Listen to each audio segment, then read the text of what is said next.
Makaigsuunan, gipanghimaraot sa balaang kasulatan ang pagpakaron ingnon. Apan gidayeg niini ang pagkamatinud-anon. Gipanghimaraot ang pagpasiatab, apan gidayeg ang pagpaubos. Sisters and brothers in Christ, our fidelity to God and His covenant with us is better served, I would even dare to say, is clearly articulated by the alignment of our profession of faith and our Christian living. The alignment of our words and our deeds. Palihog pamalandungin ninyo, Matthew chapter 7, verses 21 to 28. Makaigsuunan, tungod sa sakramento sa bunyag nga atong nadawat, naatay na angkon nga dili gyud matukib nga grasya, priceless. Ug unsa man kini nga grasya, ang atong pagkahimong mga sinagop nga anak sa Dios. Malipay man gani tag musubay-subay kung naay tawo diha nga ilado o gamhanan o adunahan, may kita mo subay nga parente mi ana, suod mi ana, may kita mo subay-subay niya, basta makonek lang nato, happy na ta. Labaw na ni nga maong grasya sa bunyag, nahimo gitang mga sinagop nga anak sa Dios. Is there any greater dignity than that? Wala. Munang dili matukib ang maong grasya nga atong naangkon tungod sa bunyag, nga naato usab tungod sa kinabuhi, kamatayon ug paggabanhaw ni Kristo. Ug tungod niya na makigsunan, ang maong makaluwas nga dungog ug himaya, naghimo usab kanato nga mga piniling katawhan. Nasod nga balaan ug harianon nga kaparian. Inana ka bulahan ang tanan nga nakadawat sa gasa sa bunyag. Unya aron dili mawaldas, aron dili mausik ang maong makaluwas nga grasya, naay gihangyo ang Ginoo kanato karon. Ug sa laing bahin sa kasulatan usab, unsa iyang gihangyo kanato, unsa iyang pahimangno kanato, nga likayan nato nga dili ta maduhigan sa libadura, yeast sa mga Pariseo. Unsa maning maong libadura, unsa maning maong igpapatubo nga angay natong likayan, the leaven of hypocrisy and the corrupt influence of wrong teachings and bad example. Kana mo'y atong likayan, kana gi atong batukan, aron dili masayang ang atong dignity and honor as God's adopted children. How do we do that? Ang atong ebanghelyo na suggestion. Tulo ka buok. Una, we must practice what we preach. Kinahanglang atong buhaton ang atong gisangyaw. Kinahanglang atong puy-an ang atong gituuhan. Sayo na siya sultion, pero lisod, buhaton. Pero maunay unang hagit yun. Kaya kung dili, we succumb to the temptation of hypocrisy. Nahinumdum na kong sugilanon makigsuunan, diha ko na sa kapari nga pagka-istrikto hagyos oras. Munang tungod siyang ka-istriktos oras. Basta lagi ka na mga kasunod nga malit, inigabos kasunod, magdaga na, kaya gasugod naman pare. Inigabot yung oras, sugod ay mesa, na ang kasunod or wala. Na ang minatay or wala, sugod yun dayon. Hala, maginaganay ang mga tao. Ang buton sang hitabuan makaigsunan nga usa ka adlaw ni ana sa iyang appointment nga graduation, special graduation sa usa ka ilado nga university. Hala, wa man siya moabot on time. 15 minutes past, wa pa siya moabot. Pag abot gidagan-dagan na siya.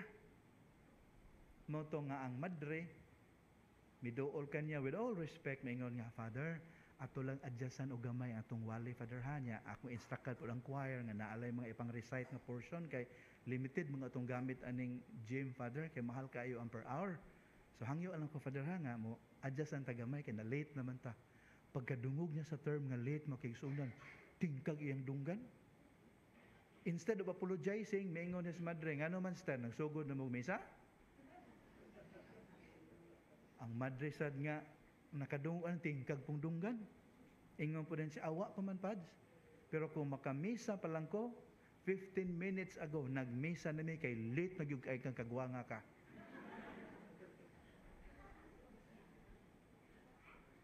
Makaigsuunan, ato yung ipakita diha sa buhat ang atong mga gitudlo sa uban. Kini hagit ni, nako nga pare, kamo mga ginikanan nga sigig may sa inyong mga anak, o kamo nga naay mga tao who look up to you. Hagit yun ni, nga kinahanglang ma-align kanunay ang atong gisulti o ang atong gibuhat. Otherwise, naapil ta, naduhigan ta sa leaven, yeast of the Pharisees. Muna'y una, practice what we preach. Ikaduha, makaigsuunan, ato ang ugmaron sa matag usa kanato kana ganing culture of mercy and compassion. Culture of mercy and compassion. Unsaon nato pagpakita niya na kana ganing kung maghisgot tag morality, kung maghisgot tag kanang religiosity, kung maghisgot ta og piety, fidelity to the Lord, we raise the bar in so far as we are concerned. Istrikto ta sa atong kaugalingon. Sa pagtuman sa mga pagtulunan, pagpakita sa mga panag-ingnan, strikto kita to ourselves. But we must be patient towards others. Balihon mo na to.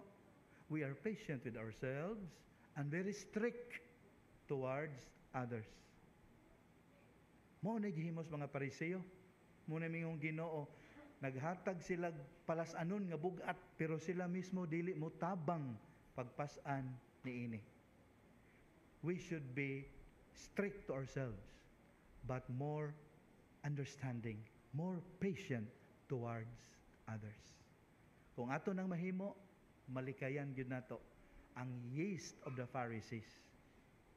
Ikatulo, makaigsunan, atong buhaton ang mga tulumanon sa relihiyon dili aron daygon sa mga tao, kundi aron paghimaya sa Dios. Atong bansayon ang mga tulumanon sa atong relihiyon dili aron magpakita sa uban, dili aron mo create a good image for ourselves, to project an image and a wonderful reputation. Dili kana mao, kundi atong gibuhat kini tungod og alang sa Dios. That's the only reason. Kanang uban pakapin na lang na kung mahimuot ang mga tao, kung mudag ang mga tao na to, bonus na. Pero dili na mo main purpose nganong atong tumanon sa masubsob nga paagi ang atong mga tulumanon sa relihiyon. Unsay mahitabo na to magigsuunan kung dili na to na matngunan? Our devotion will become a show. Ang atong mga prosesyon mahimong parade. Kay dili naman expression of faith. More na lang socialization. More na lang pagpakita kay nalingaw ta sa ato ang mga tradisyon. Dili na siya mao. Kung ato nang malikayan makaigsunan, nya atong mabansay kini sa kinasingkasing gayod, dili kita mapariha sa mga Pariseo nga gisaway gyud sa atong Ginoo. Kining tulo makaigsunan atong timan-an haron niining paagiha dili kita masugamak sa harsh judgment sa atong Ginoo. Take note ha, ang Ginoo grabe ang pagpailob niya. Pipila ka tuig siyang nag-obserbar sa batasan sa mga Pariseo ug sa mga Saduseo ug sa mga eksperto sa balaod. Gipaningkamutan niya nga makat-on sila. Niabot na gyud aning puntoha nga sa iyang tan-aw obstinate gayud ang ilang kasing-kasing. Muna nakabantay mo, militok na gyud siya og mga masakit nga pulong. Hopefully to trigger in them self-introspection. Hindi kalawat unya nato atong hangyo na Ginoo, langitong Amahan, salamat kaayo sa dungog nga imong gihatag kanamo nga gihimo mo kaming imong mga sinagop nga anak. Lord, remind us always that being your children is not about perks and prestige. It's more about responsibility and accountability. It's more about credibility and integrity. Amen.